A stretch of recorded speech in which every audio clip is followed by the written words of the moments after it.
Assalamu alaikum, good afternoon. Let me just share the video and I'll start the program, if you allow me.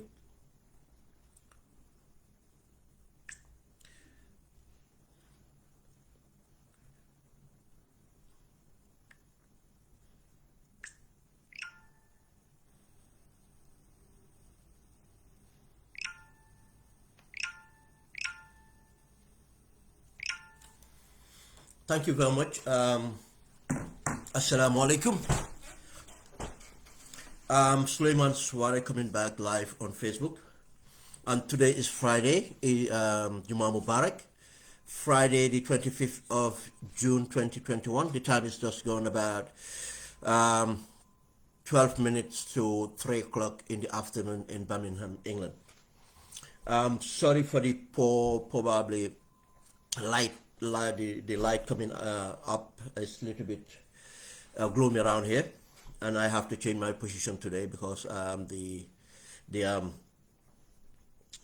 other area has been occupied this morning. And the discussion is it's going to be about the negotiation, the ongoing negotiation between the NPP and the APRC. And the other topic that we will discuss would be the controversy surrounding the environment destruction around Banjul. And I know people have made that story about the mayor or mayoress. It's not about the content itself. That's why I really want to discuss this. Again, the other story that we need to discuss, the NPP and APRC. I am not here to discuss this looking at someone's political advantages. It's not to my interest. I am not subscribing. I am not part of any political party, and I have not seen myself in the near future being part of any political structure. I am saying this, and my analysis would be based on national security. That's where my background is. And this is our mutual interest. Who benefits and not, that's not why I'm going to discuss that topic. But what these two topics have in common would be the issue about us, people, Gambians. I mean us, people, the ordinary Gambian, to be very careful with politicians, political interests, and to be very careful with business people and their interests. We should be able to look after our own interests and to know that politicians will only look after your interests if you hold them accountable to look after your interests. Politicians might say a lot of things whilst they're in opposition, but once they're in government, it's for you to hold them accountable. And in most cases, it's not that the politician himself plans to derail or serve anything else. The politician might have the best of intentions, but the interest groups might be more powerful than politician himself. The politicians will end up being captured. The politician might end up their future relying on these interest groups, and they will serve the interest groups rather than serving the people. Now, if we want to avoid the situation, we have to own our politicians. We have to fight against the interest groups. We have 54 years of independence. We have the same story. And that's a Gambian story. Until we figure out that it's important to be in political parties. But the most important part of that is to make sure there's accountability in your party. And when the party is in government, there's accountability on that party and that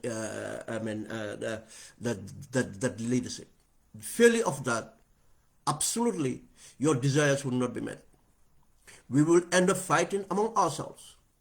When those politicians, businessmen, the interest groups will be always making up together. I'll tell you today, if Barrow loses the elections in December, whoever comes into power, you think the interest groups are going to sit down and wait for anything else to happen? No, they're going to jump onto the wagon. If we allow them, they will capture the government. If we allow them, they'll get back to business as usual. And these interest groups might come in different phases. They might come in from different environments, but most of them would be Gambians. Or whoever enabled them would be a Gambian. A non-Gambian would be doing things, but a non-Gambian would not be able to do things if you don't allow them. And I'll tell you one thing. One thing all this interest group have in common is their grit, the grit, to make money, profits. They are from all ethnic backgrounds. They are all from all regions of the Gambia. Then it's a Gambian problem. It's not an ethnic problem. We have to make this difference.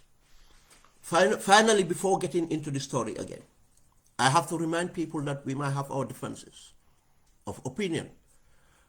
We might even have our differences of surnames or religion or whatever we call it. But at the end of the day, we have more in common than you can point out as a difference. For instance, we are all humans. But not only being humans, we are Gambians. And majority of us, we didn't naturalize to be Gambians. We were born Gambians. And it was not an accident. God don't do accident. God don't do accident. He designs.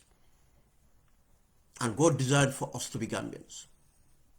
Then that commonality we have, being human and being Gambians, is enough. There's nothing that can be greater. And vast majority of us belongs to the same religion. And I can say almost all of us believe in a very similar faith. Then why do we have a problem? We have a problem because we are easily distracted. Because we have a problem because we always fall for these interest groups. When they turn up to call themselves a political party, when they turn up to call themselves a business person, when they turn up to call themselves different things.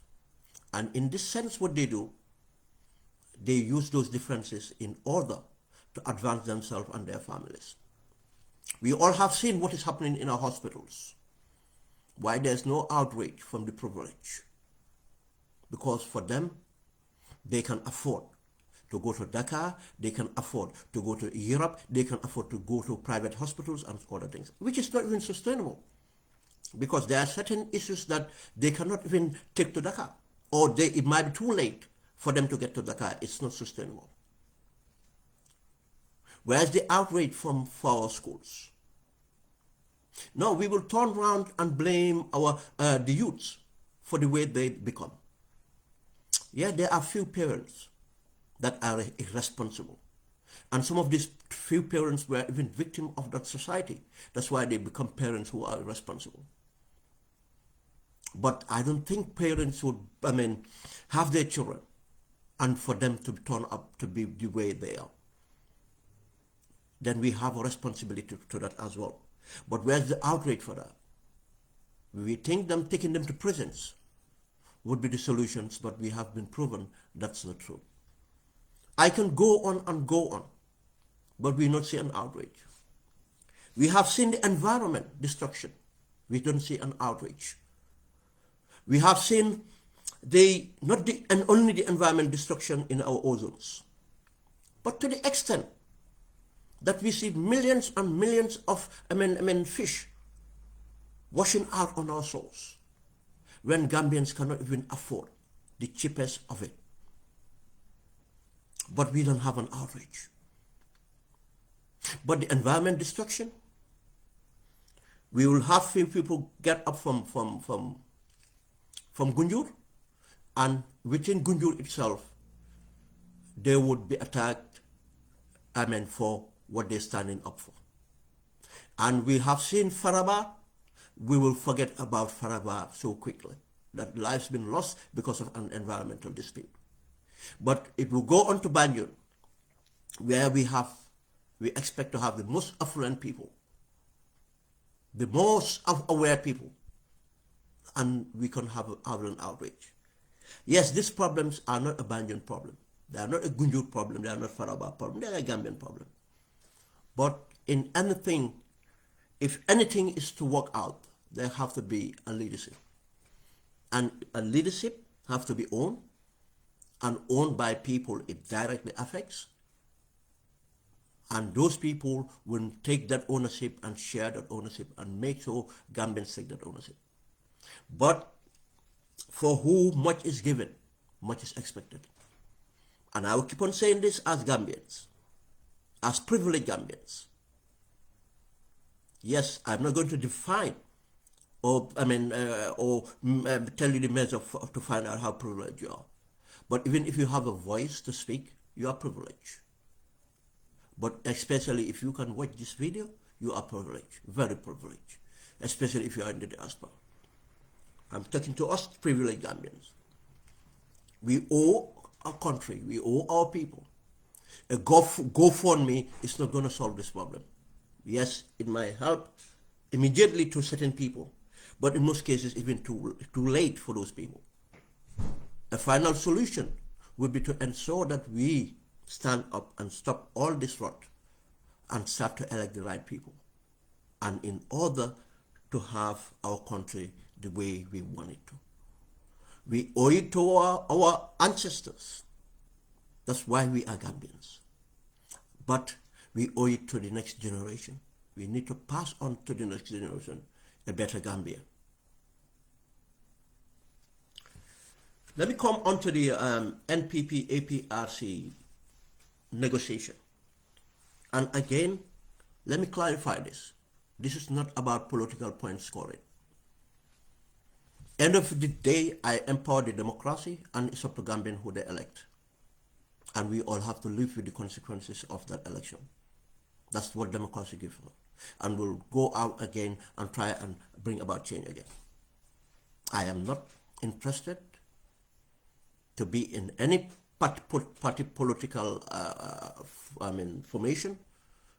Not now, not in the near future. I have my reasons for that. I'll do much as I can to empower this thing. This is not about who is going to benefit from an alliance or non-alliance. That we can discuss another day. This is about the national security, and that's why I want people to listen to this with the ear of national security, not about who benefits. And I'm going to try, I'll try and do this very slowly, which I have a problem with. I to deliberate very slowly for people to catch it. Okay. We all have been hearing about a negotiation. We all, most of us would observe and see the evidence of that negotiation. In many aspects, be the interior, be ministers traveling to Equatorial Guinea, be all these things going in the sub-region. We have seen the evidences or heard about these things and denials and some, acceptance certain ways or whatever it is between the executive of the APRC and Barrow. We recently heard more of that and recently heard, yes, NPP would have alliance with Barrow. NPP. APRC will have alliance with NPP. And there's a controversy when the Arch 22 was going to be renamed.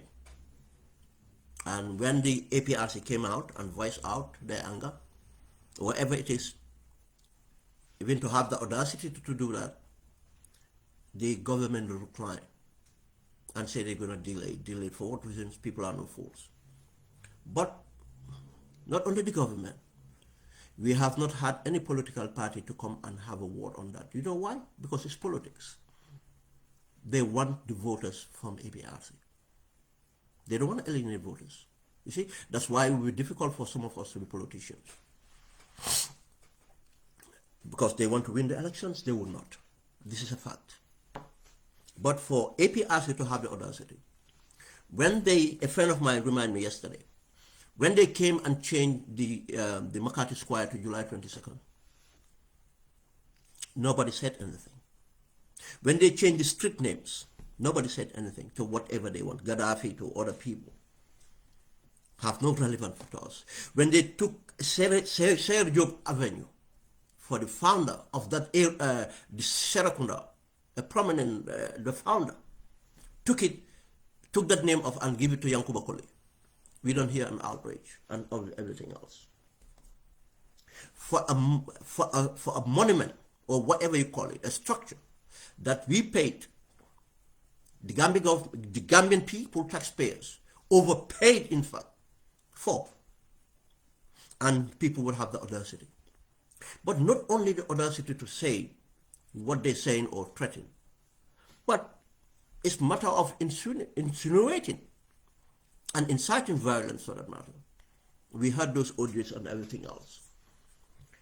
Yeah, and the government will compromise. And we have seen many things. We have seen the appointments, we have seen, look, we can go on. The proof is there that something has been done. Yes, but let's find out first, what negotiations are going on. It's not as simple as people think. Is it an NPP APRC negotiation? Or is it a Barrow Jammeh negotiation? Or is it a Barrow and the APRC executive negotiation? Yes, this might be a little bit crazy for certain people to say, why am I putting all these entities differently? Jammeh is an entity of himself, and he owns the APRC.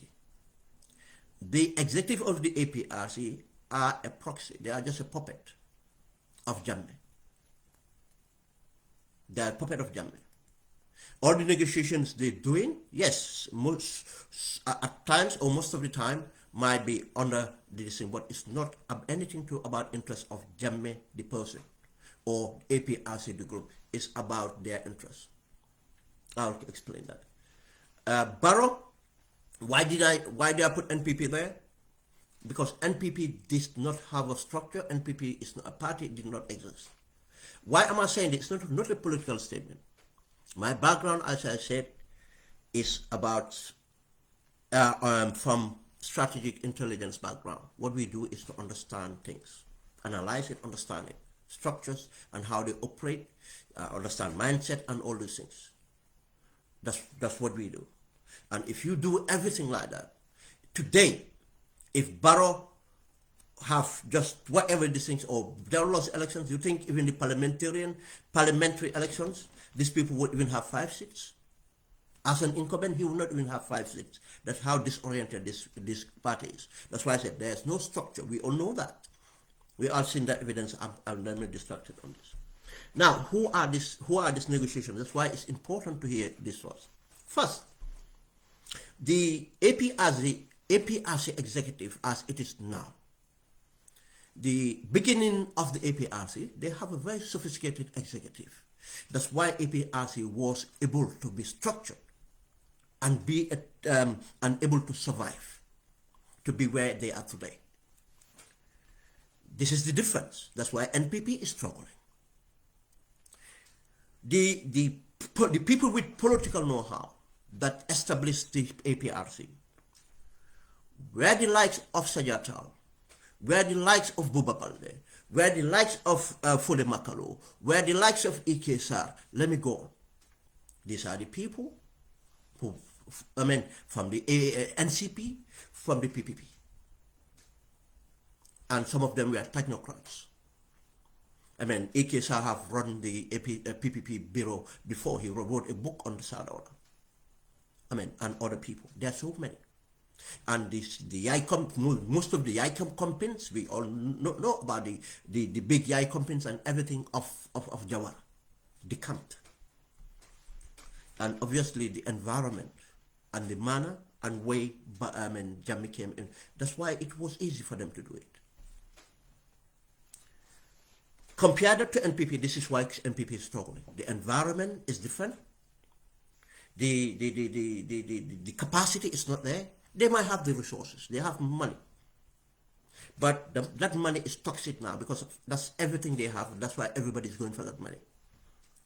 The influences have changed. GHTS is no more an influencer. Social media is. You see now another difference. Let's go on. We can go on many ways. That's the difference. Why this APRC executive is what it is. Gradually, as Yahya Meadows, once he get entrenched, now he started to move to have an overall control. People that have followed the politics of APRC will tell you. Remember when Edward Singate, I think the meeting was in Bakau, made that mistake to try to propose to the executive committee of APRC to be kind of more independent. Few weeks, Edward was removed from cabinet and he was slapped.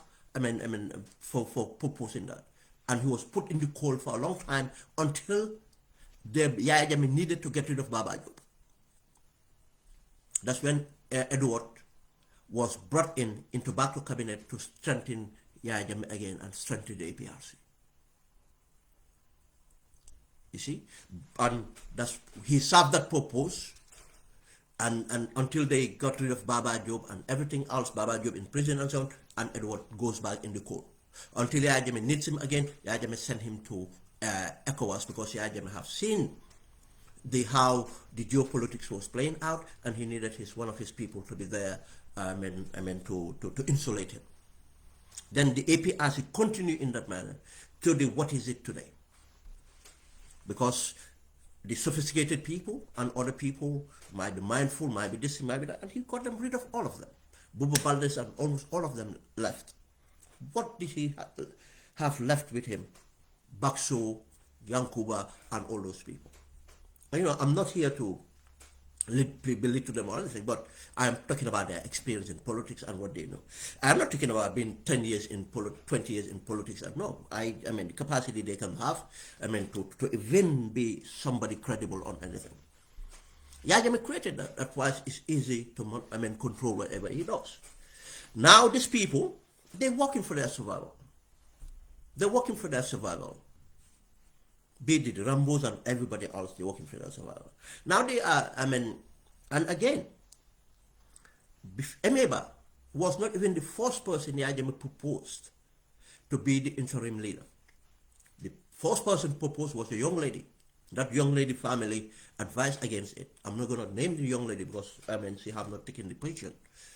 But Emeba was proposed. Strategically too, Yahya Jammeh taught Emeba and certain backgrounds, and Emeba that he controlled, brought back, is someone he can this thing. But straight away, Emeba started to move on to sell APRC, for that matter, to Jammeh. Now, the people within APRC, that's executive, decided to blow the whistle to Jammeh, and Jammeh got Emeba out and got Fabakary. But down the line, Fabakary is doing the same thing, and these people are enjoying. Now you have the APRC, and you have a subgroup of APRC who are, what do you call them? For these are the APRC technocrats. They have different groups, and they all have different interests. But their interest is not about Yahya Jammeh. Their interest is for themselves, how they benefit. But they will have, because they know that they cannot, the voters what is left of APRC, the voters, voter card people, cannot be swayed by any person apart from Yahya Jammeh to vote anywhere, anyhow. If Yahya Jammeh decided to back anybody, they will go for that person. But if Yahya Jammeh is not on the ballot, and there's no credible person for Yahya Jammeh, I'll tell you that those voter things would dwindle to nothing, because they would just go to different parties. Because that's the thing. You'll be shocked, and others might not even bother to vote because of their interest in Yahya Jammeh. If Yahya Jammeh is not their candidate, it will be something else. And Yahya Jammeh knows that he's not being a candidate. Now, this group, the APRC executive, is non-entity. It's a non-entity. What they do is just to be there, do Yaya Jammeh bidding, whatever else, but they're doing their bidding. They take it from Barrow. And finally, if it comes to the 8th hour and nothing happened, they will just go. They'll go with Barrow. But how many people would they take? Probably their family. Some of them, they cannot even take their extended family. They might take their wife and kids. Some of them cannot even take some of their kids, because some of their kids have already made up their mind. They have independence to think. This is where the situation, they are not, this is what they are. Let's put that aside. I want to come to the main person who is Yaya Jammeh, what Yaya Jammeh wants, and where Barrow is. These are the people, this is the situation. Now, let's bring, as I said, NPP is not a party. It's no structure, it's Barrow here as a government. Now, APRC, you have the executive who would be playing games to get what they want. Finally, if something work out from what Jammeh is doing, they'll go with that. But if it didn't work out, they'll still go with who pays the bills. Now, let's come to the crunch. This is Yaya Jammeh here now. Yaya Jammeh is negotiating. Yes. Yaya Jammeh is negotiating two proxies, two people, intermediary. Because the government of the Gambia have been trying, and this actually started when Yaya Jammeh lost his mom. That's when the negotiation started. Tangara, the SIS DG, traveled to Equatorial Guinea, and that was meant to be a secret. But the minute we got the information and posted the pictures and everything, they decided to publish their travel, because Equatorial Guinea published the pictures. We got the picture from Equatorial Guinea and we published it, and now the government acknowledged that these people were in Equatorial Guinea, but they said that they were there for the president and talk about bilateral, and we all know it was a lie. It's all about the Yaya Jammeh. And that's where the negotiations started. Okay, and it did not go well because of what Yaya Jammeh wants and what Barrow can give. You see, again, anything Barrow does would depend on what we accept.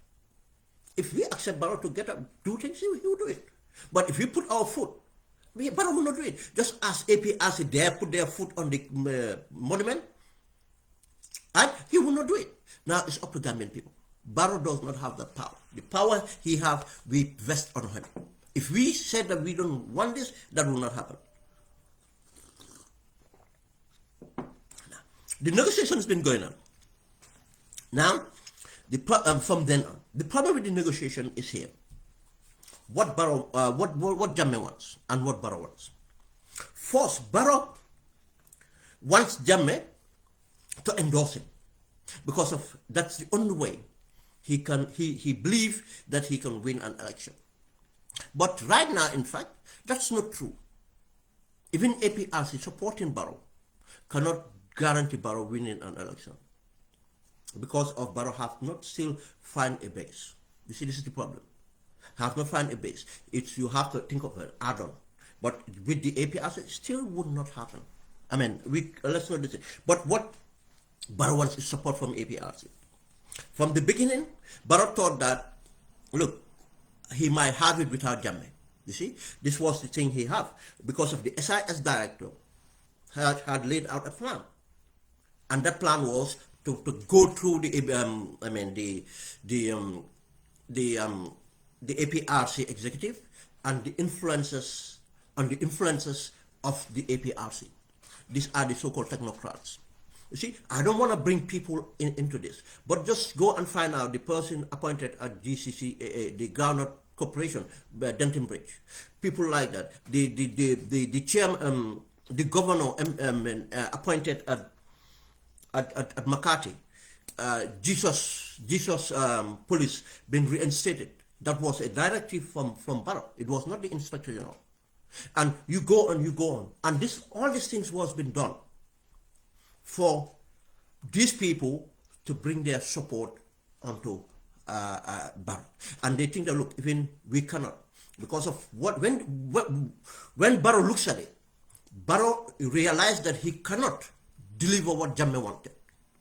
But because Jammeh wanted all his assets left alone, Jammeh wanted a deal, Jammeh wanted that deal not to be between him and Barrow. Jammeh wanted that deal to be ratified and passed through Parliament, and obviously ECOWAS and everybody else. This was what Jammeh wanted. Jammeh wanted a cast iron, not tap, no. He wanted everything to be go Parliament and everything so that he would be secure and he would come back. That's what Jammeh wanted. Jammeh don't want just come back. No, that was not it. Okay, Barrow knows that he cannot do that. He cannot get Parliament to do that. He cannot do this. He cannot do that. He cannot get the international community to do this and all these things. But he kept on playing games with this thing. And the grid of Barrow end up, the commissions have to deliver. The commission delivered. Barrow, before even the commission was ready, they started to sell Jammeh's property. Sorry, if I say Jammeh property, I don't want to be qualified. Jammeh does not have a property. Everything Jammeh owed is ours. But I mean the property is taken from Jammeh. They started to sell it. And the commission finished, they did the same thing. They almost took everything, sold it to themselves, and this thing and nonsense. They took that one. Now it's impossible to take these things and give it to Jammeh. He might be compensated. That's his possibility. But how much is going to be compensated? That's another negotiation. Now, the other sticking problem, the main problem is to let Jammeh walk back to the Gambia free. Okay. Now, Barrow and his government decided to think that they are smarter than Jammeh. Now, to try to fool Jammeh into a deal. Saying Jammeh, okay, we'll do all this if you endorse our party, endorse me to win the elections. If I win the elections, I'll do all this. They went through negotiations. That's why they traveled to West Africa sub-region, tried to get the presidents, talk about it and all those things. Nothing happened. Jammeh would not fall for that. Jammeh would not endorse before getting a deal. And what the Jammeh deal wants, everything have to be ratified in Parliament and everything else and all those things, international agreements, and Jammeh wants that. Jammeh cannot get that. And they had a stalemate and it went on. Now, coming to now, what is happening now, this was how it gets here. The sheer desperation of Barrow. That's why I'm going to talk about this. The sheer desperation of Barrow. Now, how Barrow have realized that, yes, I can get the APRC executive. But he have finally realized that, yes, he can get the APRC executive. But that does not mean he will get the APRC vote. He becomes desperate.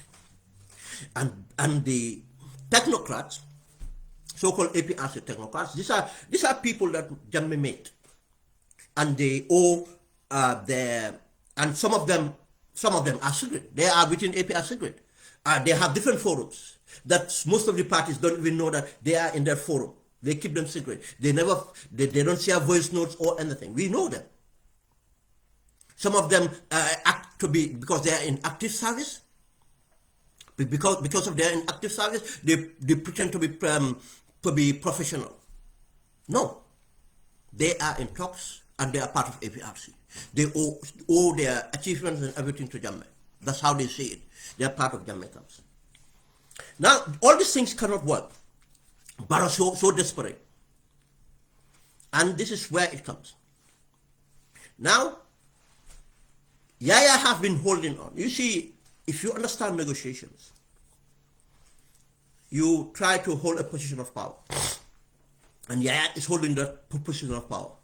As we get closer to the elections now, Yahya's hands are coming down. Why?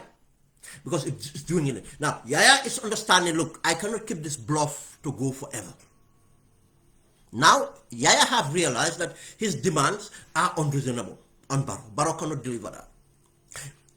Because Yahya said, I'm not coming, I'm not going to accept anything before, after election. Everything has to be done now. Now, Yahya is contemplating, and that's where Gambians should be very careful. Yahya kept the APRC as a party for a reason. And let nobody think that, and that's, you see, I'll come to that. Yahya is contemplating things here now. I'll tell you that for my experience, I'll tell you the entire Gambia, I will not say that, I'm not talking about Yaya Jammeh's education, but if it comes to the strategy, Yaya Jammeh is one of the most strategic Gambians I have ever heard of. I have spoke to many Gambians. I've researched many Gambians. But if you understand the level that Yaya Jammeh came from, and to lead the coup, and because of, I know again, Gambians want to believe that Yaya Jammeh did not do anything part of that coup, because Gambians believe that the people who hold weapons and stand or move on, those are the people that make coups. That's a lie. A coup have a master, and all the people that testify on the at the commissions, part of the coup, none of them have given you anything to tell you that this is the person who was the master, because we have not heard from Yaya properly. If you know for how many years Yaya have been working strategically, positioned himself, and completely took control of the National Intelligence Services, then NSS. Properly took control to ensure that everything that they do, it's what Yaya Jammeh have told. You see, Yaya Jammeh is practically, he have proven to be one of the most shrewd intelligence. Yaya Jammeh was the most reliable operative of the NSS, and he was versatile in the same way he controlled the mindset of others. Because another thing too, because Yaya Jammeh play off himself in many ways in different quarters and to be seen differently. And I'll tell you that Yaya Jammeh have been an operative of the Americans for a longest time. And people that knows. Some of these things people could not even thought come across it and thought was not even true, until when things happen, and now it makes sense. Why was he there? Why was he there? Why was he with these people? And why this, why that? Yaya Jammeh manipulated the elites. That's why every elite will tell you, Hamna Yaya. Hey, man of don't know smoker. Man of don't, the ministers will tell you the same. Everybody will tell you. He went for what he wanted. And again, the same Yaya have manipulated situation. Yaya knew that eventually his downfall was very close. And if anybody thinks that Yaya Jammeh, where he lives in Equatorial Guinea, is owned by Equatorial Guinea government, is a lie. Yaya Jammeh, when Gaddafi went and he saw how things were going, Yaya Jammeh had an exit strategy. That's why I said Yaya Jammeh is one of the most strategic Gambians I ever knew.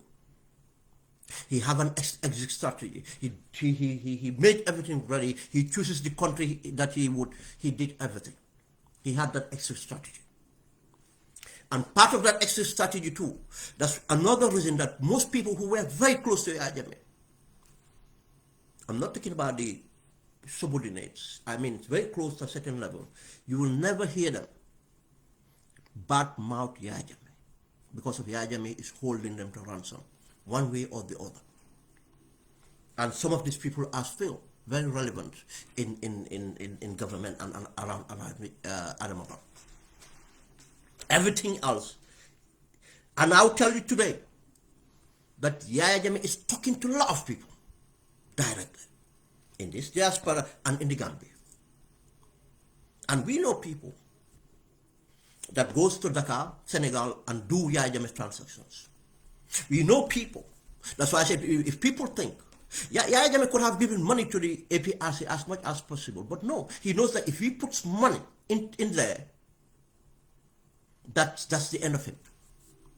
You see, he knows how to control. He's not like Barrow, just give the money and it goes. If you people remember the audio, when Yankuba Koli talked about the money, he said to him that when I give you that money, I said you hold it for a rainy day. Before he left the Gambia, all the people he gave money to, how many people gave the money, real money? He knew what he was doing, and other things that he left where he knows where they are. And Gambians should be very careful. Who's to be trusted? Who's to be trusted? People who have ever served with Yaya Jammeh to be trusted? It's very rare. because of most of his, especially if they don't come out to denounce Yaya, be very careful. At the end of the day, those people might fall in when Yaya Jammeh wants them. This is what happened.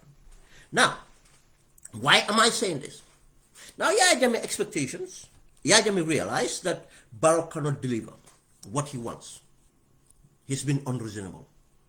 Now, imagine this. I'm saying it here to Gambians to think about this. And what am I saying? Let me say this is an analysis based on my background and my expertise. And I want to share this analysis to Gambians because of if it happens, and I am putting on records, if it happens, Gambia would regret it. Now, my analysis is here. And why did I give this analysis? I base it, I'll reference it for people to understand. Dictators will always come back if they're alive. People who understand how governance works, how internal diplomacy works, how intelligence works, and everything will tell you a dictator will always come back. And I'll give you examples.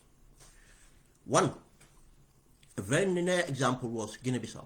Nineveh was deposed. He went to Portugal. How did Nineveh come back to Guinea-Bissau? Think about that for a minute. Nineveh was deposed. He went to Portugal. But Nineveh came back to Bissau and even run for election and become the president. But he was killed like a dog. Now, let's think about this. How does Nineveh do that? I'm not saying, listen to me, I'm not saying that Yaya Jammeh is going to be president. No, I will get to that. I'm giving just examples. When you give this example, doesn't mean it's going to happen exactly like that. But the outcome. Nineveh did that because he maintained a support, a political support. Nineveh managed that because he maintained a military support. Nineveh made that because he had control over individuals within the corridors of power that have influence over the president.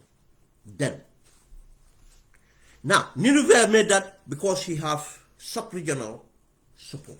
Gambia was one of them, Yaya Jammeh, and Guinea-Conakry, Lansana Conte, and others. You see, if you have to think about these things, you have to look at the sub-regional influence. Yaya Jammeh still have that. Now, this is what he used in order to manipulate the situation in Guinea-Bissau, to allow him to come back into that environment and run for elections. That's one example. In Congo, it happened. The dictator came back. And I can give you many places that dictator came back. But again, I'll give you an example here. That's not a this thing, but it's very similar to what is likely in the Yaya Jammeh head now. Because what I understand, what I know from behind the scenes, what is happening, how Yaya Jammeh is operating right now. Yaya is similar to, people remember Charles Doe, Samuel Doe. Why Samuel Doe was killed? Again, when people are desperate, they're thinking, or they don't have more. Barrow is so desperate. Barrow is like an Samuel Doe. It's like an hostage now situation. I have to win this election to survive. If I lose this election, I am done. Because I'll tell you, it's not a threat or anything. It's not me. I'll tell you, these are the facts of what is going to happen. Because he have enraged people so much and done so much open corruption. There's no government that can come tomorrow and not deal with Barrow and be legitimate. You'll be illegitimate straight away. Because you have to fight. Whether you are going to be corrupt or not, that's another day. It's just like Freetown now. The guys have shown his corruption with his wife. But he have to be legitimate. He have to deal with the past government. Yes, probably the Freetonian president, not yet, but people around him. You see, in Mauritania, the person right there now was chosen by the former president. He was trusted, but he have to deal with him to be legitimate. Now, Barrow is this fearful. Barrow have seen how desperate he is. He's so desperate, everything is not working. Now, Barrow might take risk that he would not have taken before, when he thought he was confident that he can get this, get this, get this, get this. Now, again, just as Doe was so desperate, it's matter of him taking a chance with Prince Johnson, even though Prince was his enemy, in order to survive. His food stock was going down. His ammunitions were going down, and eventually he was going to lose. If he lose everything. He have to take the decision. And Prince Johnson lured him in and trapped him and got rid of him. One. It went on. Prince Johnson, Charles Taylor did the same thing to Nkrumah. Forgot his phone. He was one of the leaders of the Ulimo. Ulimo, it was a group, and he was Ulimo K, the Ulimo Nkrumah. His name was Nkrumah. He was a very influential guy who led one of these things. And when they came to Monrovia, the peace process, they came to Monrovia in order to get rid of his rivals. Charles Taylor opened up. Nkrumah was kind of if it was the fight, he could have keep on fighting. But now, because they come to a political settlement, and the politics was tribal dynamics, and he was from the Mandingo background, and they were a minority in Liberia. He was a Muslim and a minority in Liberia. Now, politically, he has no advantages. Now, what he wanted to do was to arrive with Charles Taylor in order to be in government and have continue his influence. That's how Charles Taylor trapped him. He was desperate to survive. That's the end of him. Because he was not fighting for Liberia, he was not fighting for his people, he was fighting to advance his position. And when he got into Charles Taylor's trap, Charles Taylor attacked him and got rid of him. He fled, and Charles Taylor dismantled his forces. Prince Johnson tried the same thing with Charles Taylor. Prince Johnson started to lure in Charles Taylor to build an alliance. Alaji Nkrumah, thank you very much, Alassane Jabi. Alaji Nkrumah. And Charles Taylor, Prince Johnson started to do that. What the place Prince Johnson was is called, God, I'm forgetting my Liberian background now. It's part of this, it's like an island. And he was starting to, have an alliance and deal with him. And he was trying to lure in Charles Taylor, and in order to get rid of Charles Taylor, just as he did to do. Because Charles Taylor too was desperate. Charles Taylor too was desperate. Now, he tried to lure Charles Taylor, but Charles Taylor was ahead of him, and Charles Taylor strike when he less expected. He was ambushed, and he had to run for his life, and that's how he was taken out, and he went to exile. You see, this is what is happening now. Let's bring it back to Gambia. Now, Barrow is so desperate. He doesn't have a party. He could not win. All the strategies he thought of, all the things they told him, the money he had and everything is not changing his fortunes. Voter registrations, the foreigners, he tried everything. It's not working. Now, what's left of here? Now, he's likely to give a deal. But still now, he cannot give one deal. That is, these things to be ratified in Parliament, as the IJM was asking for, or the international backing. But what he can do is, he can have a resemblance of a deal. Resemblance of giving an international backing.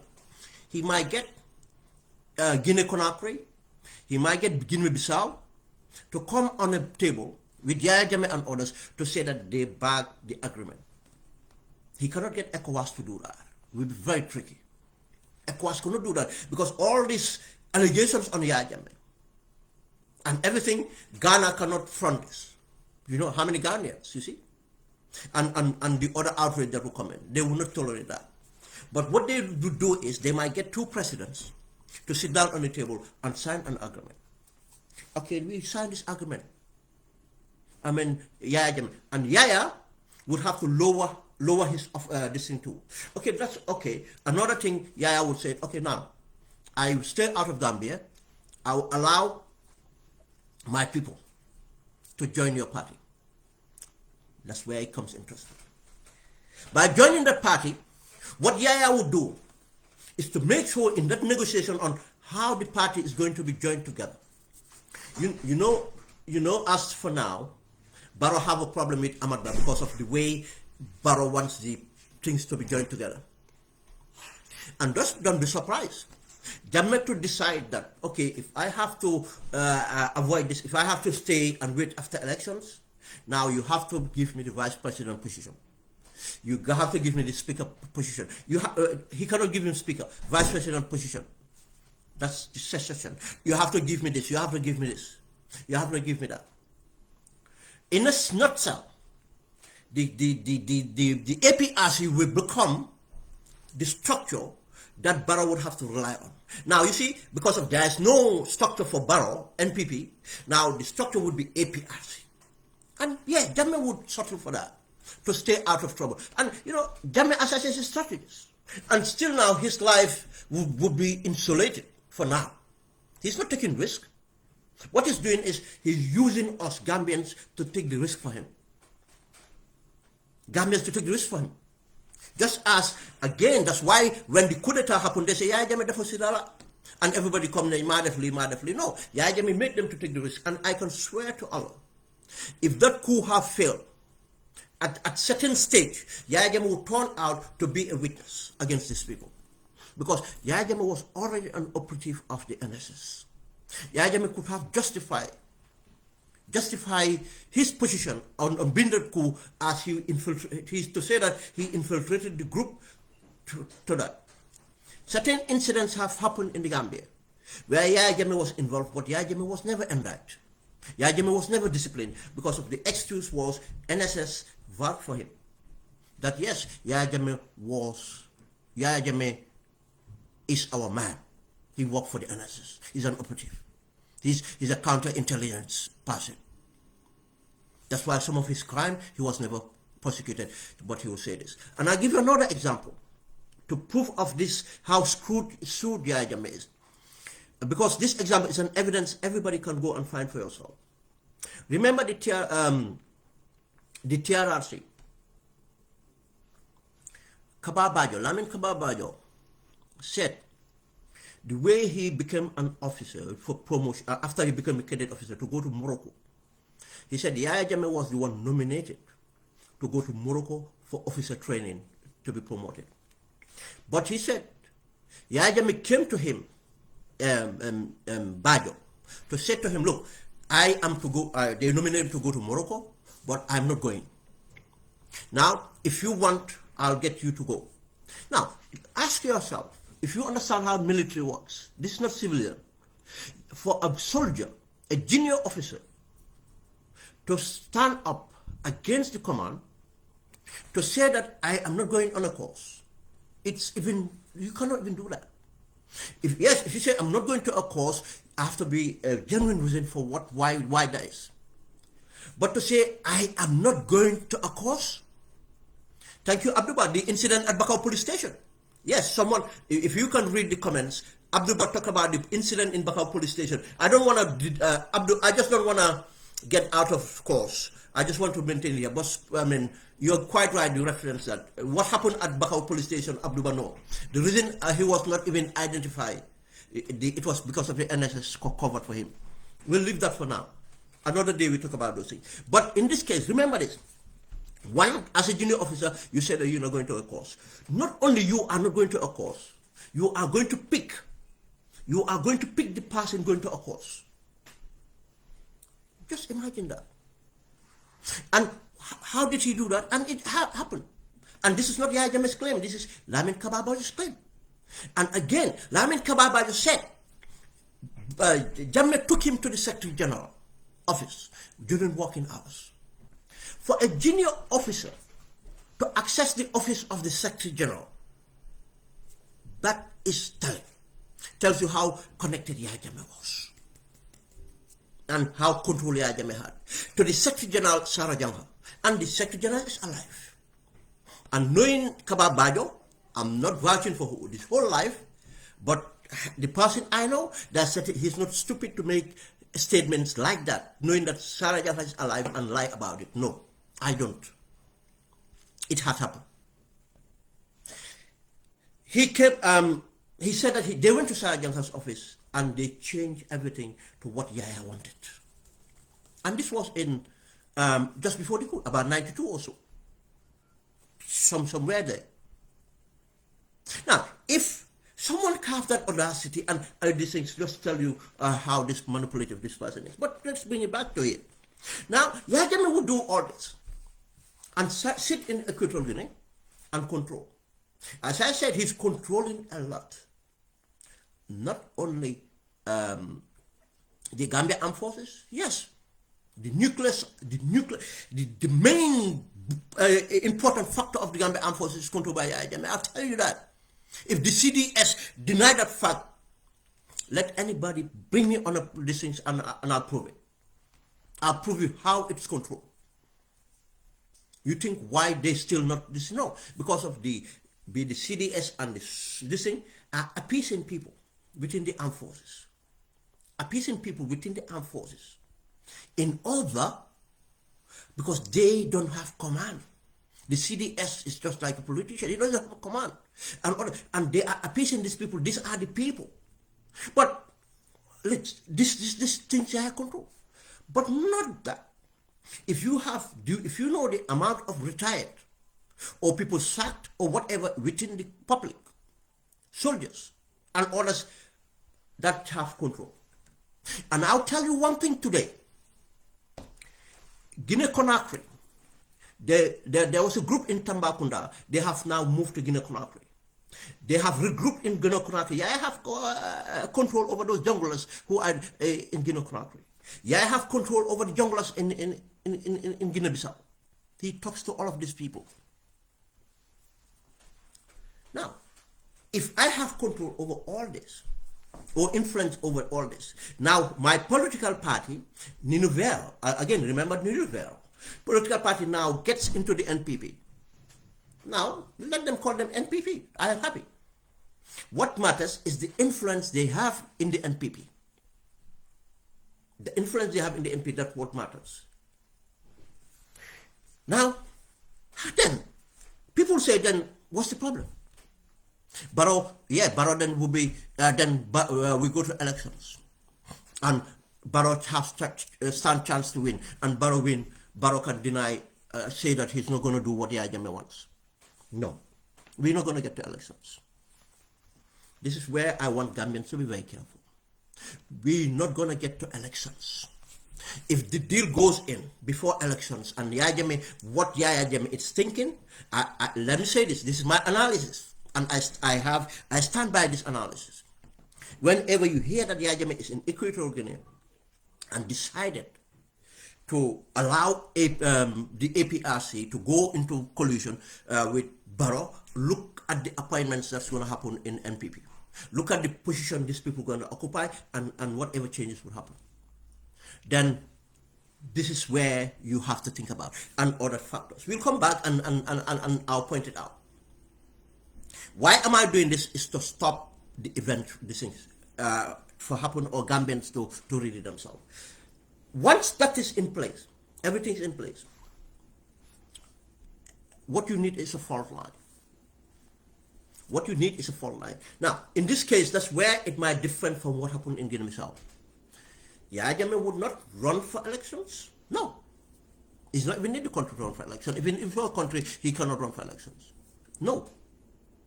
What we do is, things might happen for someone else to run for elections. And I just say things might happen, that's how I can put it, because I don't want to say that I put it into people's head. Things might happen. And before elections, I mean, NPP will have a new candidate. And that candidate will be someone Yaya Jammeh determined, because of the structures and everything, the way they are, he have the monopoly to decide that candidate. And if you think things are impossible, that's how intelligentsia works. How intelligentsia works. I'll give you an example. I don't want to even get to that. I mean, people can think about why things are done. That's how intelligence work. Things might happen, I said. And in that case, Barrow is normal. And now, NPP will have to have a decision because our elections will go, regardless of what, unless we are completely destabilized. That's another point.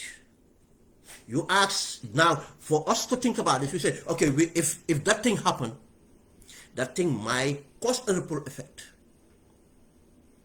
Depends on how Gambians acted when that thing happened. It's a fault line. A catalyst, you create a fault line to be a catalyst, and you try to influence that catalyst. Because Yahya Jammeh have already prepared himself by controlling the executive, controlling what matters because of the people he's got all over. Then what will happen? People fall in, and that catalyst will come out for the outcome Yahya Jammeh wants, and that outcome would be the president. The person running for election would be for Yahya, and thereon try the possibilities for happen. 1. 2, Barrow might still be candidate. Yahya might have the people there. And the catalyst happen, he will create a fault line. He will create a fault line. You see, when we strategize as intelligence officers, we have the 3 options. And all 3 options are technically good as each other, but you give them priority. And you see, that's what happened when Yahya Jammeh was negotiating with us in the impasse. Yahya Jammeh have to create a fault line, have to create an impasse, and sit on a position of power now to negotiate. What he was negotiating first was for re-election, 1. If re-election didn't happen, then 2 is share unity government. 2, if the unity government failed, the 3rd one was for him to be retired in the Gambia, to have a deal where he could determine how many people would be his guards, who would be his guards, and other benefits that he would have, and his properties would not be touched. This was the 3 options. That's why I said, the people you see around Yahya Jammeh don't think for Yahya Jammeh. Yahya Jammeh think for himself. And now he have even money to get other people to think for him.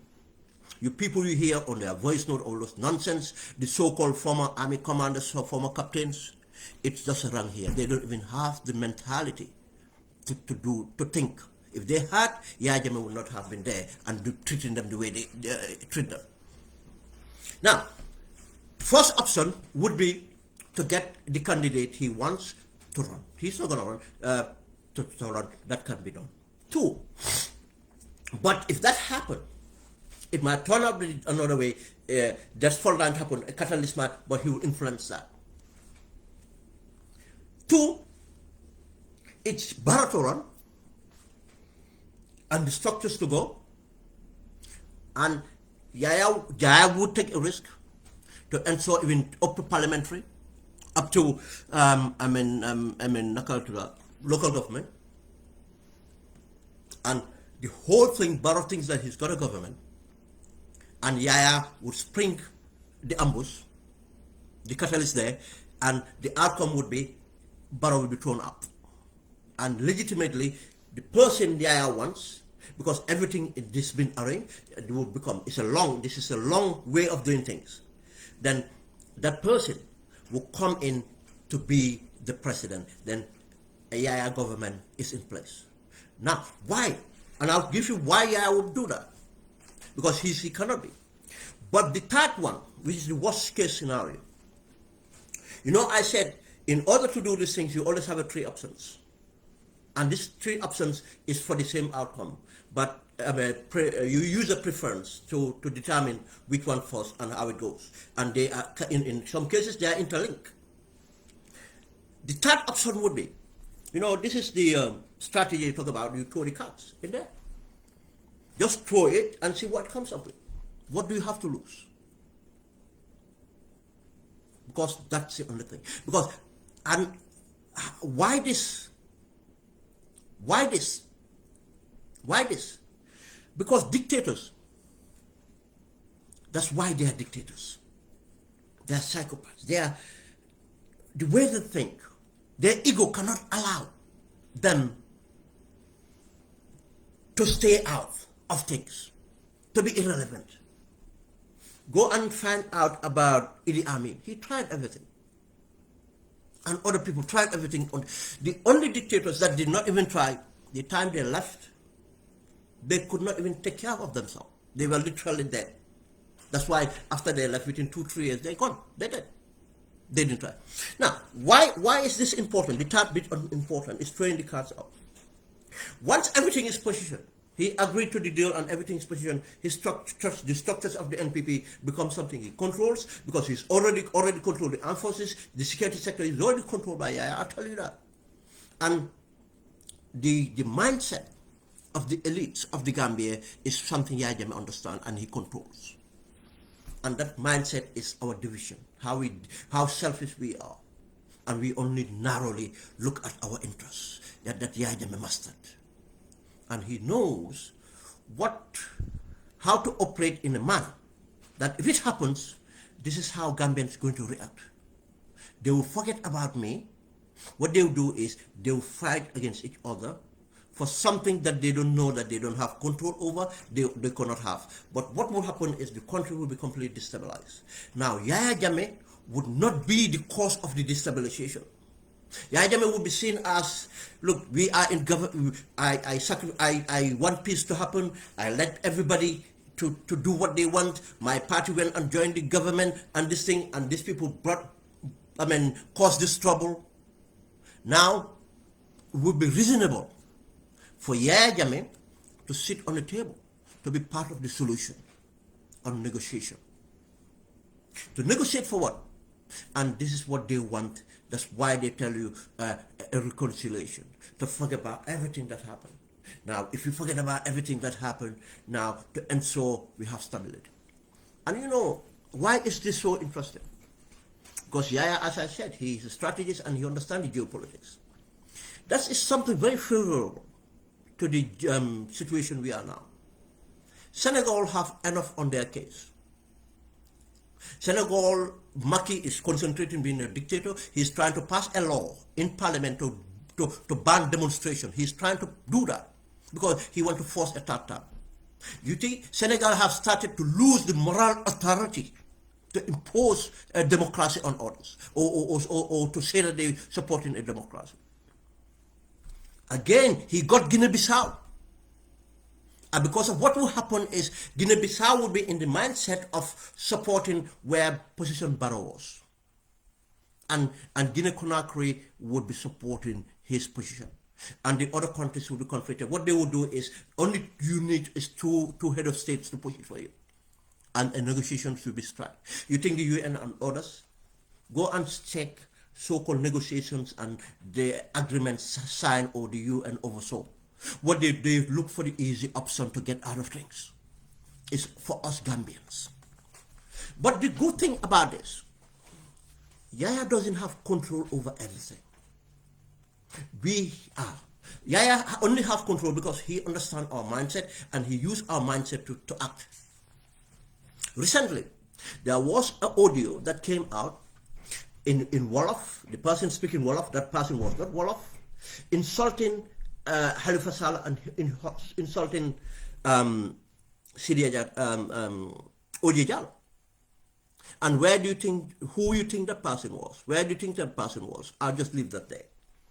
There was again, during the Sanyang crisis, the Sanyang riots, there was a young lady acting like a reporter, asking questions, misleading questions, pointing, blaming the Sanyang people, xenophobic and everything else, pushing that narrative against Senegalese.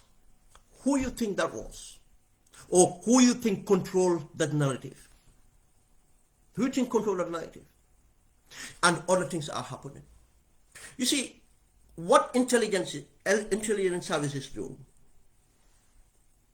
they will use it's covert. They will use a cover to do things. They will not come to say that I am working for Yaya.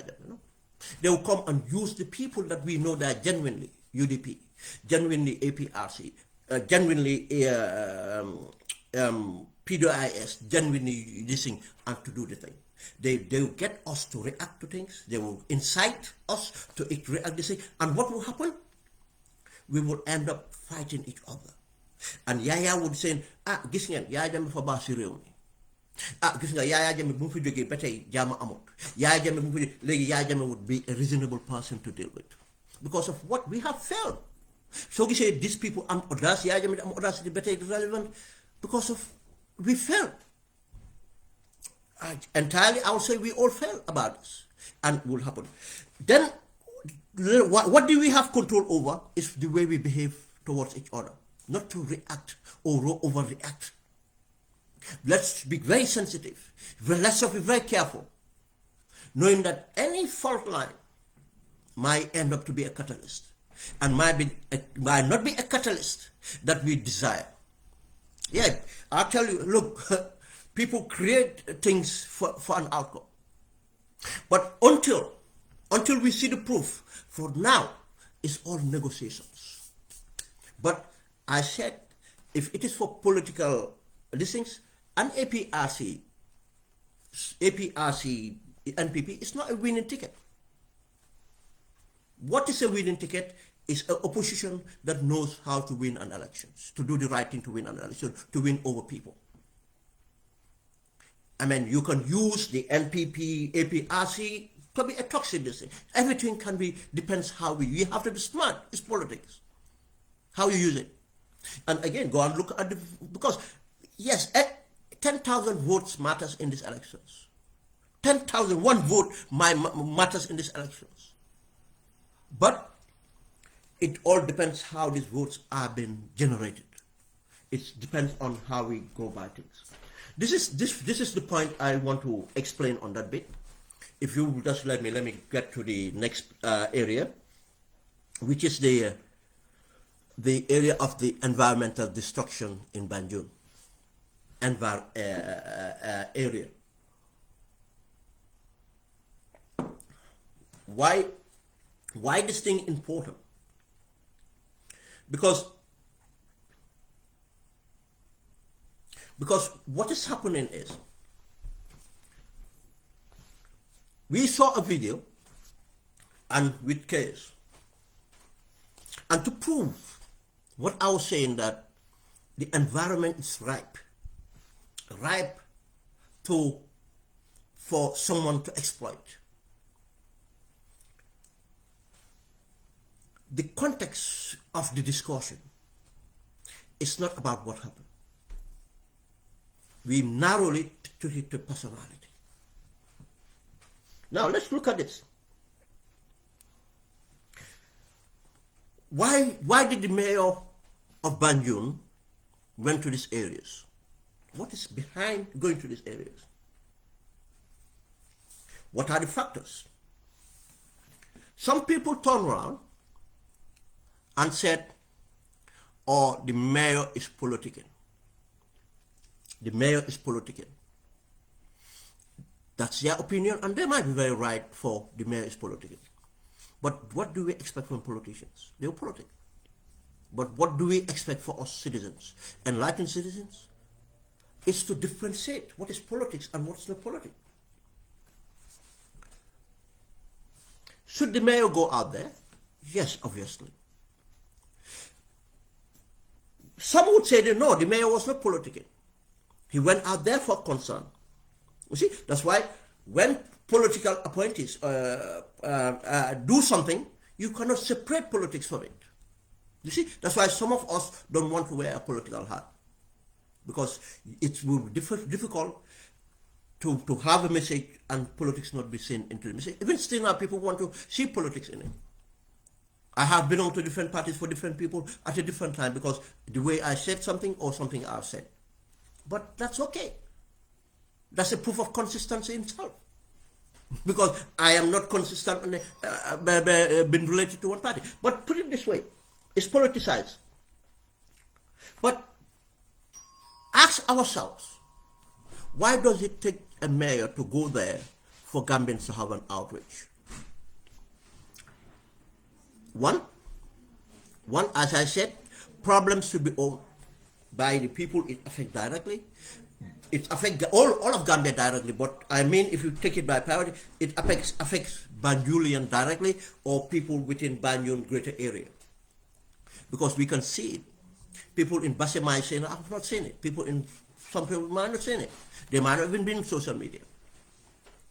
But if you see what happened there, but we don't hear outrage from people of Banjul, and which even we had some people from Banjul talk about certain things, different people obviously, but I mean outrage as we normally see outrage about other things, and the usual suspect that come out to outrage, they defend Banjul. We don't see them defending these things. They don't have a problem with it. And these are three things. The Tanbi project, which is about reclaiming the Tan and building a terminal, container terminal, one. The other project is the Jar Oil project that people said, and even now we cannot have something clear. The old petrol station, the old radio seat turned to a petrol station, and which is very close to the graveyard. Some people say that it have even encroached into the graveyards. Wow, that's another one. Third one is the sand mining. People call it dredging, but again, it's sand mining. We'll get to that. These are the three things. All these three matters to Gambians. All these three matters to people in Banjul directly. Just as the people in Gunjur, the activists in Gunjur took ownership of the problems and even went to the courts and keep on fighting, keep on demonstrating, keep on doing all that. We don't see that happen with Banjul. And interesting, because if we know the people behind this act, and will tell us a lot about ourselves. Now, that's why it's easy to see what the mayor does as politics. Because the mayor belongs to a political party, which is the leader of the opposition. Now, it's to see that, okay, he's doing it for this. But technically, you don't see direct link to that. You don't see direct link to that. Now, what do we see here? For my scene here, my problem is why the Gambian people didn't make this a problem even before the mayor. That's a problem. We have continued to see the Chinese infant going to the Greeks of this thing, fishing or pouring their oils and doing all that. It's only few people will always, talk about these things and will die off. But the politicians would not make it a political topic. What I have a problem is the issue is not even being politicized. Every political party should have come out and talk about these things. But no, it didn't happen. Why then it's not happening? That's why I'm telling Gambians that we have to hold our politicians to account. You think these people destroying our environment? You think that these people doing these interest groups, you think they are only supporting Barrow? They hedge their bets. What they call hedge their bets, they will be support. They might even come out to support Barrow openly, but behind the scenes, they are supporting political parties, and those political parties will not come out against them. Some of the civil society are influenced by patrons, by people that give them money, that people they know in society. You don't see them come out and talk about them. That's why if we are not careful, the interest groups, we might change the government by another political party, but the interest groups will come out, and you that have the particulars, who you'll be enraged that this is not what we voted for. This is not the party our party we voted for. Because of now, the same people that we fought against are the people doing things. I'll tell you, if we're not careful, it's going to happen. Until we hold people to account, until we hold government to account, until we hold political parties to account, regardless of who they are or what they are, but we hold them to account not for because of their personalities, because of what they do, the wrong things they do, and support them on the right things they do. Support them for the right things they do. But we support based on our perceptions or our realities on the person, the political party he belongs or political party he supports or empathize with. And we expect to bring about change. No. What will happen is change will happen, but not the change what we look for. Because we have not fought the problems that we meant to fight. In this case, we ask ourselves, and we can go on, because I want to make it for the issues that that needed to be raised. Let's start with the Tanbi project. The Tanbi project, this is a project by Guy Construction, Hardim Guy. The same Hardim Guy that some people celebrate, the same Hardim Guy that took out 35 million and made a deal with Barrow and the Works Minister, Finance Minister, and 35 million, and some are celebrating that he put concrete on their roads and fixed some of the existing gutters and pave over them. $35 million was is okay. He's doing a good job for us, and they call him Wabanyon lad. We have to support him. The same Hardim Guy have this project. Now, it's not Hardim alone we hold accountable. How many oversights institutions we have? The NEA and physical planning and everything else. We go on. Have decided to look the other way. For Hardim to build that place and keep on expanding the area. Ask yourself, look, you will understand the corruption here. It starts from Adama Barrow, Finance Minister, everybody else. And it goes like that. Everywhere they go, they will have the, even if you ask for papers, they will have the papers to show you.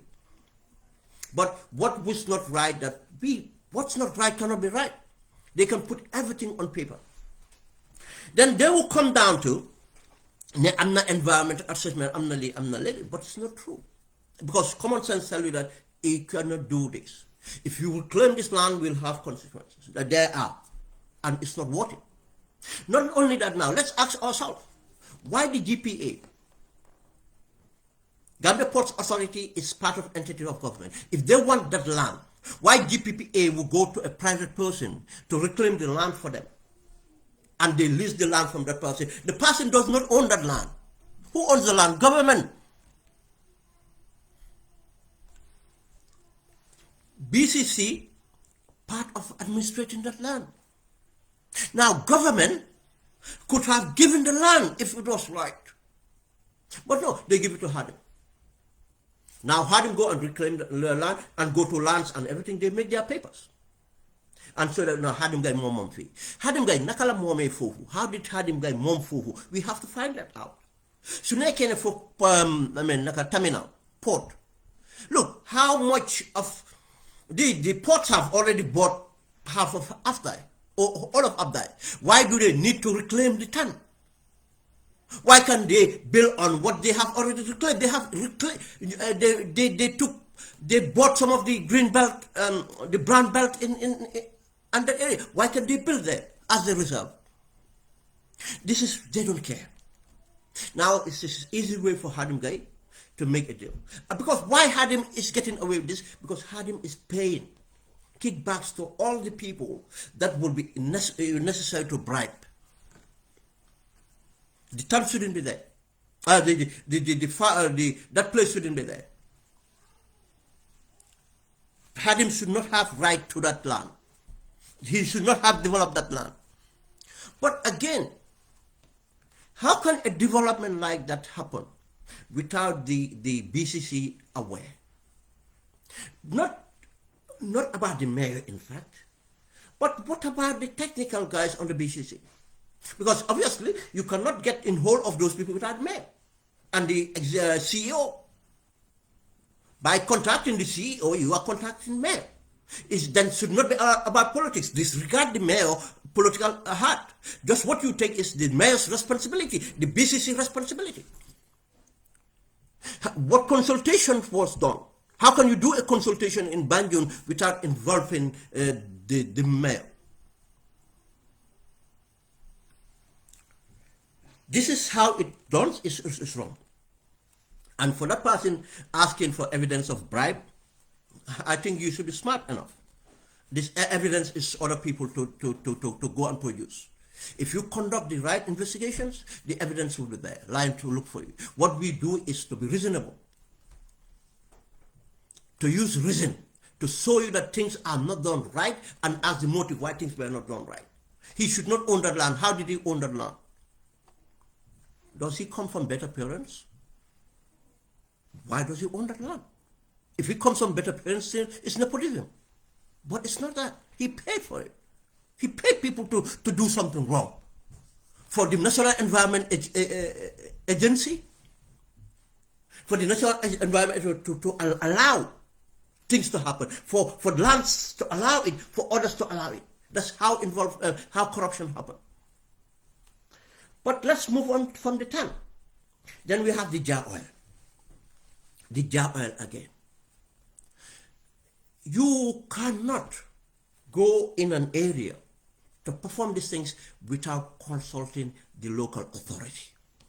Local authority consultation should always happen. Stakeholders, they are part of the stakeholders. Because this is part of their planning. Their planning department should know what is happening here and there. Because if you have a petrol station there, without the physical, without the planning division of the BCC and others, how would they know, how can they incorporate that in their things? But you need to register things, you need to pay taxes, you need to them local taxes and other things. They owe you service.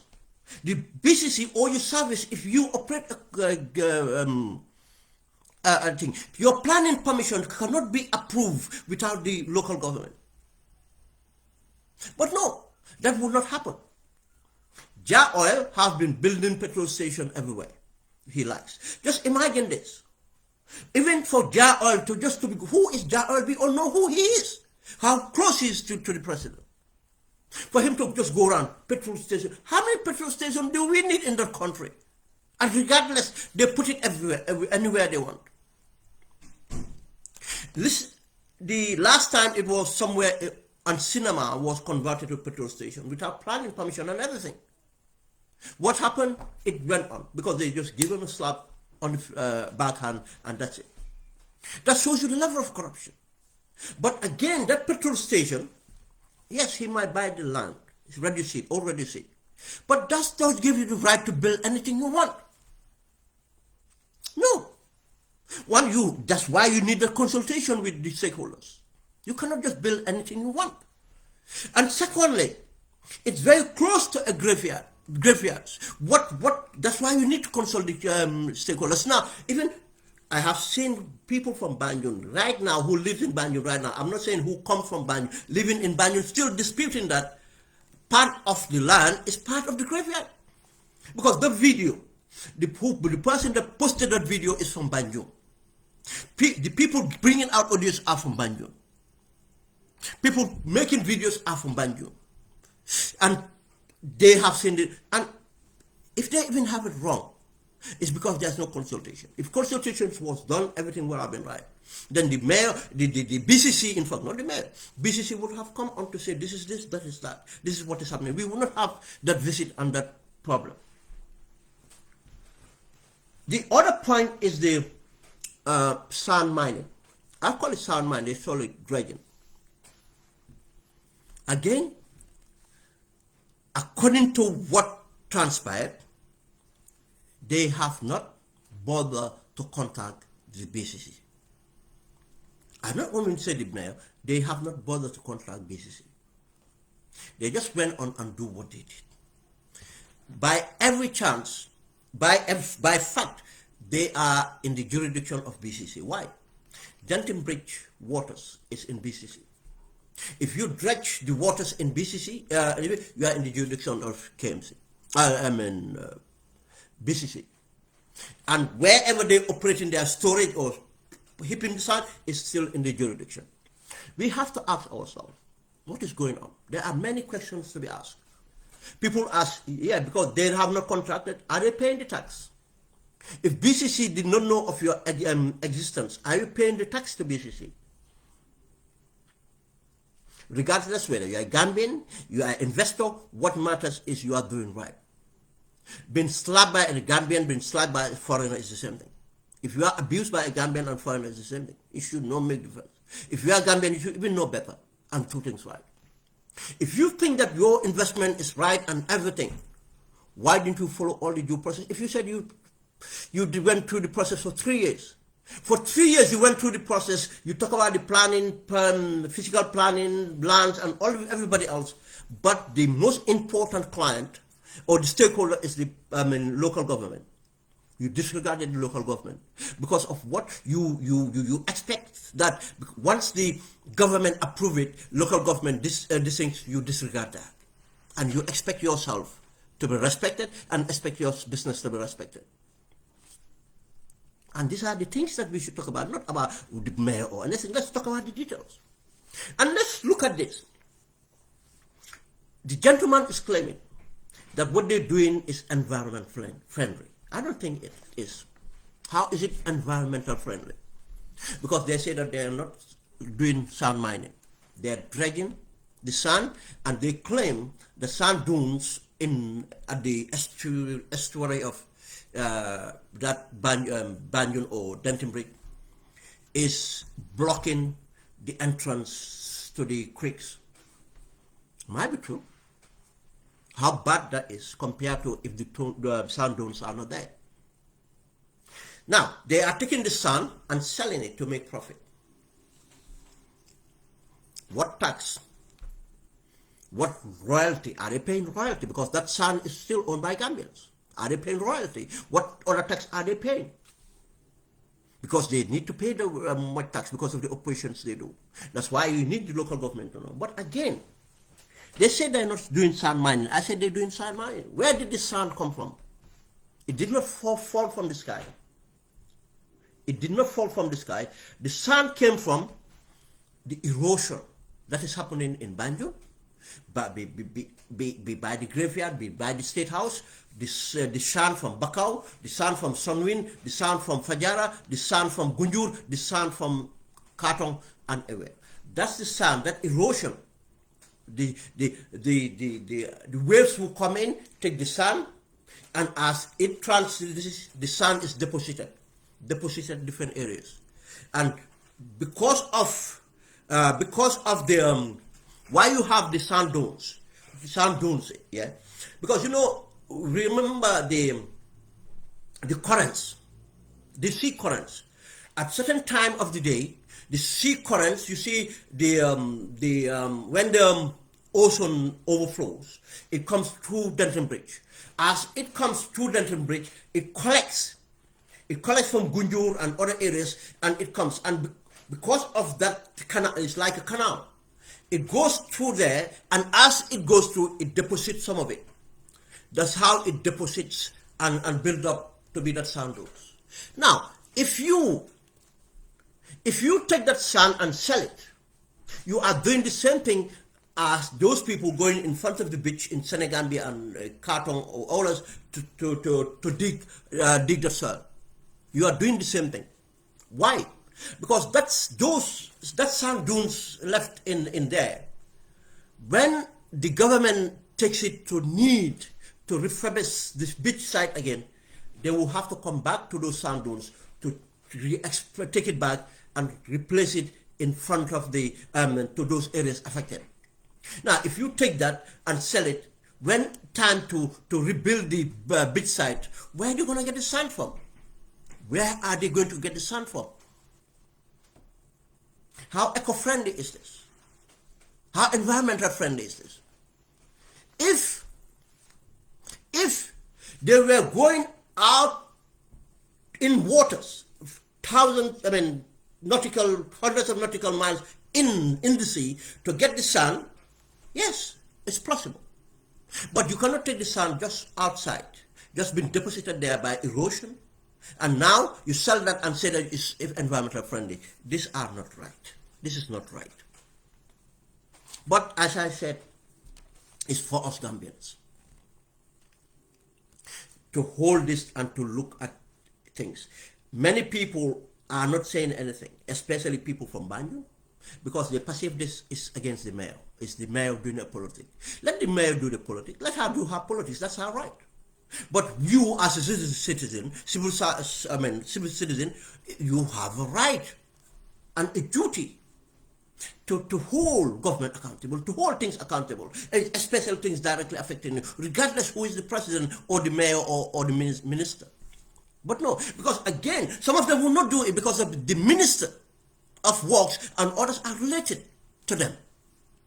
They will not want to be hold them accountable. But as I said, with that attitude, problems will continue to go on. And final note, I've posted this evidence, just as, why am I even talking about this evidence? For that person asking for evidence of corruption. Let us share this. We all remember the tourism board, the corruption we talked about before, that they were going to give a contract to one contractor who does not have the capacity and who have given kickbacks for the contracts to happen. And this is Amadba and obviously finance and other people. Now the evidence is here. The contract has stopped because of the money is finished. The money, and what they have said was not true. They said that the guy was going to pre-finance it. After he finished, government will pay. It's all, when they use the word pre-finance, they all lie. All of these so-called companies don't have the capacity to pre-finance anything. But it's here again. Let me just read as it was sent to me and the evidence. If you go on my timeline, you see the incomplete building since May. The project has stopped completely because tourism ministry cannot pay for the contract anymore. What have been given have been shared among themselves. It reads, another failed project. That is what happens when you give out a contract based on kickbacks. Read the details and see the pictures. Urgent corruption cover-up at Gambia Tourism Board. Something is happening right now that I thought everyone should know about. The National Audit Office is currently investigating the allegation by some concerned staff of the Gambia Tourism Board through a petition they made at the National Assembly Select Committee on Procurement. The investigation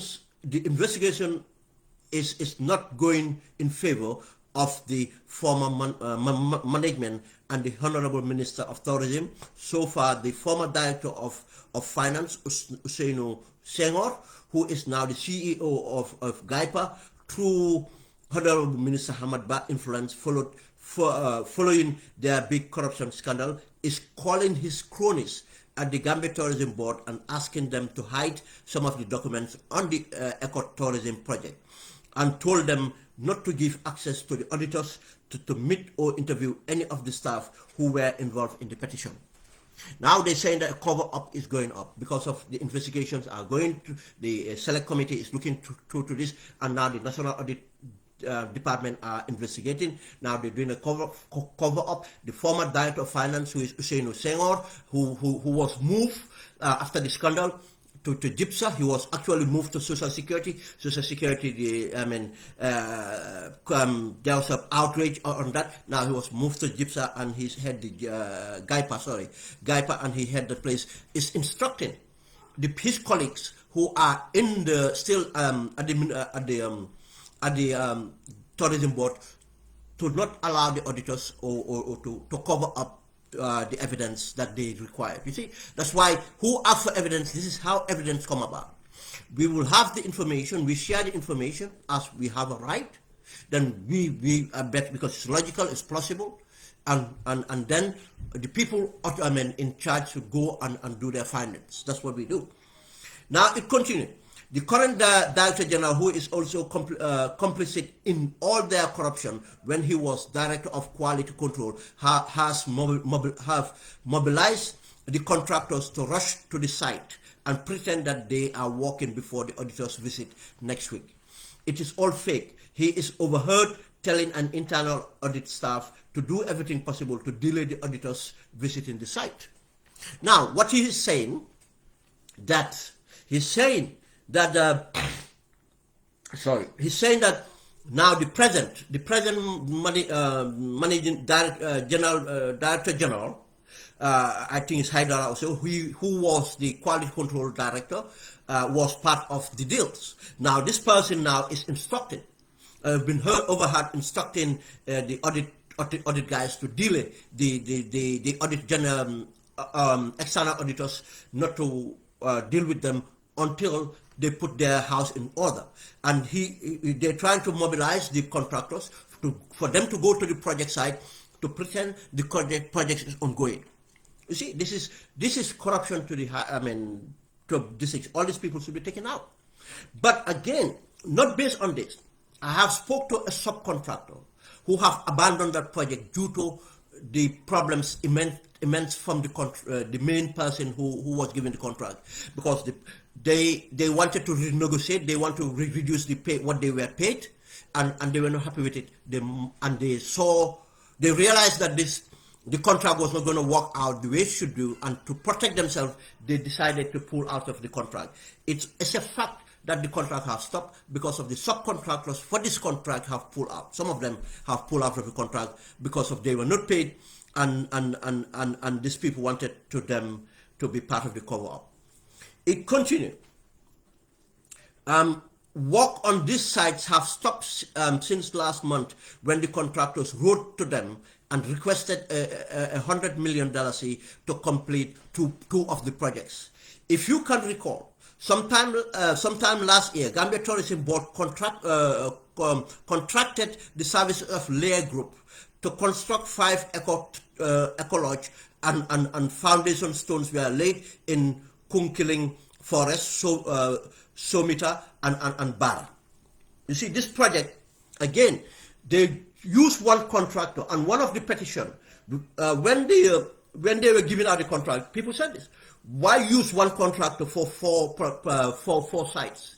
Why not divide it to different contractors so that it will be easier to manage? But no, they give it to one contractor, and again, they favor the contractor who have no track record or anything, but because of their part of the cabal, they give them the contract. He said the contractor promised at the laying of the foundation stone that the project will be completed in 7 months, and the minister also told the National Assembly that the contractor was advance paid for 40%, and the contractor, will refinance the rest until completion before Gambia Tourism Board will pay the balance. Now, the contractor have turned around asking for the money. This is what happened. That 40% is likely the 40% he used to pay the bribes, and the little he started the contract with, expecting to have more money. They don't have the finances to pre-finance anything. He continued, this has not happened. They have looted all the money, and they are now trying to cover up and tamper with the investigation of the auditors. This is the more reason all of them should be sent on administrative leave pending the investigation. Otherwise, they will try and tamper with evidence. These people have deceived everybody on this matter, including the president, and they are still trying everything to cover for the corruption. I am sending you some of the photos of the site of May this year, when work have already stopped. Stop at the site. They can fool some people sometime, but they can't fool all the people all the time.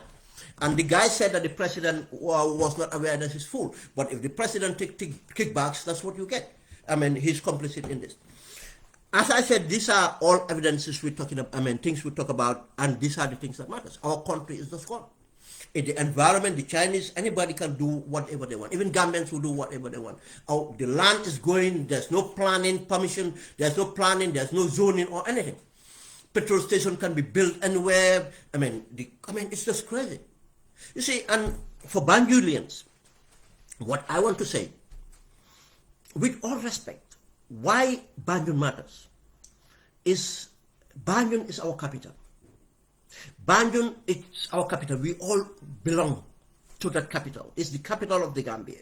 And the capital, again, Banjul matters because of the people from Banjul are expected to be more aware, more enlightened, and we expect better. Because who much is given, much is expected. You see? But look at what is happening to Banjul. Banjul is our heritage. Every Gambian is our heritage. That's where most of there's a lot of our history that is captured in Banjul. From the buildings, from families coming together and everything. That's how most Gambians be. Most Gambians today, men from Banjul one way or the other, people just don't get that. And all this, our heritage is going on everything because of what? Selfish politicians. Just selling, and all the things. We should do something and take things matters very seriously. And if we think that this is against Barrow, fine. But we will live to see the consequences of these things. If we think this is between UDP and Barrow, or UDP and PDOIS, GDC, fine. But I'll tell you, we'll come to find out, no. Everything we complain about is because we are not doing our politics right, and we should do our politics right. And finally, what I'm saying is, let us be very sensitive. We might have a right and a duty to exercise, but that right and duty and appealing to be taken very sensitively. Let's hold it dearly, and let us be very careful, because we have an environment now, and we are going closer to elections. There is still someone out there who would always want to do something to be relevant. He wants to do something to save himself, and he disregards. He doesn't care about anybody else. Even people dying for him, he doesn't care about it. We know that. We know the history. And that's why we Gambians, we should be very careful about how we do things and how we deal with issues. And we let us be very sensitive in doing that. But again, I am appealing to Gambians not to see differences where there's no differences in fact. Because those things are not differences. We should have one thing in common, that's the love for that country and care for that country. And we should overlook all those silly things and make sure we concentrate on that. If someone is looking that way, make sure you look at the content and make sure you deal with it. That's why we should address the problems. The environment destruction should not happen, should not be tolerated. The exploitations should not happen, should not be tolerated. The business people, the interest groups are doing this. And if you think this is only to affect Barrow's government, you must be kidding. It affected Barrow's government, that's what led to dictatorship. And the dictator took part with them, they were part of and client of the dictator. Now Barrow and next government coming, they will try. I am not saying that government coming would walk into it, but these people would make sure too, they protect their interests. But it's only us Gambians that have protected their interests. The change can happen, but a meaningful change can only be done by us. Change will happen. When it's going to happen might be, that time can depend on many things, but we have control over that as well. The real change, that's our responsibility to make it happen. It's not only supporting a party, but hold the party accountable whilst they are in opposition, but hold them accountable more even when they are in government. And we should hold our government accountable regardless of what feelings we might have for them. Thank you guys, and have a good afternoon.